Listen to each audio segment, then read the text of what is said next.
Assalamualaikum warahmatullahi wabarakatuh. Perkenalkan, nama saya Nuranggraini dengan NIM D1A020138 Prodi Agroteknologi kelas K. Kali ini saya akan memenuhi tugas IPS mata kuliah agroklimatologi, yaitu menjelaskan pengaruh radiasi terhadap pertumbuhan tanaman. Berikut penjelasannya. Apa itu cahaya matahari? Cahaya matahari merupakan sumber energi bagi berbagai proses yang terjadi di permukaan bumi, khususnya bagi kehidupan tanaman yang merupakan organisme autotrof yang dapat menyediakan makanan organisme lain dalam bentuk zat organik melalui proses fotosintesis dan fotorespirasi. Pengaruh cahaya memiliki arti penting bagi pertumbuhan tanaman, terutama peranannya dalam kegiatan-kegiatan fisiologis. Ditinjau dari faktor cahaya matahari sebagai faktor tumbuh bagi tanaman, maka cahaya dapat dibedakan menjadi 3 komponen.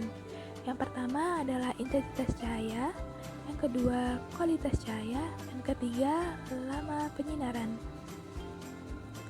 Cahaya matahari mempunyai pengaruh yang sangat penting terhadap pertumbuhan dan perkembangan tanaman. Tetapi banyak sedikitnya cahaya yang dibutuhkan oleh tiap-tiap tumbuhan itu berbeda-beda. Adanya penyinaran sinar matahari akan menimbulkan cahaya yang dibutuhkan untuk pembentukan zat warna hijau atau klorofil, kemudian pertumbuhan tanaman dan kualitas produksi. Tanaman yang kurang cahaya matahari, pertumbuhannya akan lemah, pucat, dan memanjang. Setiap tumbuhan mempunyai respon yang berbeda-beda terhadap periode penyinaran cahaya matahari, yang disebut fotoperiodisme. Di daerah yang beriklim sedang akan mengalami 4 musim, sehingga tumbuh-tumbuhan akan mengalami penyinaran yang bervariasi setiap musimnya.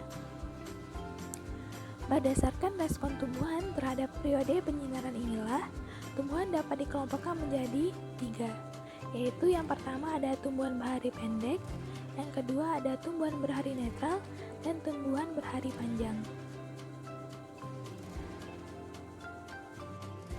Adanya ketersediaan cahaya bagi pertumbuhan tanaman sangat bermanfaat dalam berbagai proses pertumbuhan. Nah, yang pertama adalah perkecambahan, yang kedua perpanjangan batang, yang ketiga membukanya hipokotil, yang keempat perluasan daun, yang kelima dermasi tunas, yang keenam sintesis klorofil, yang ketujuh gerakan batang, yang kedelapan gerakan daun, yang kesembilan pembukaan bunga, yang ke-10 fotosintesis, yang ke-11 respirasi, dan absorpsi.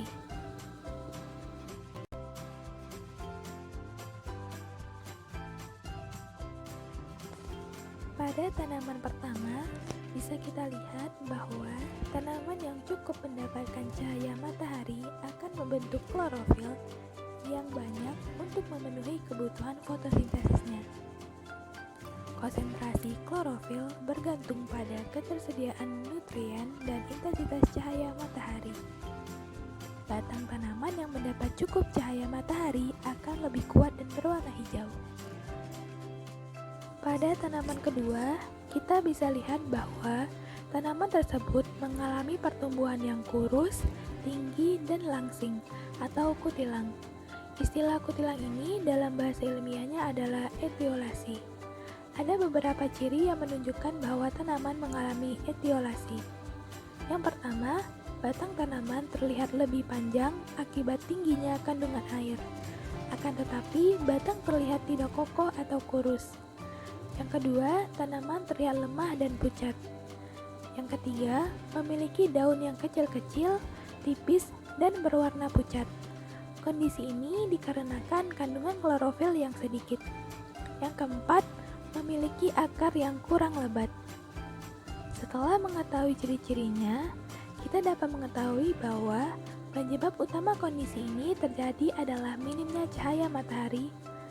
Akibatnya, hormon oksin bekerja aktif menyebabkan pembelah sel yang lebih cepat. Namun, hal ini berbanding terbalik dengan proses fotosintesis.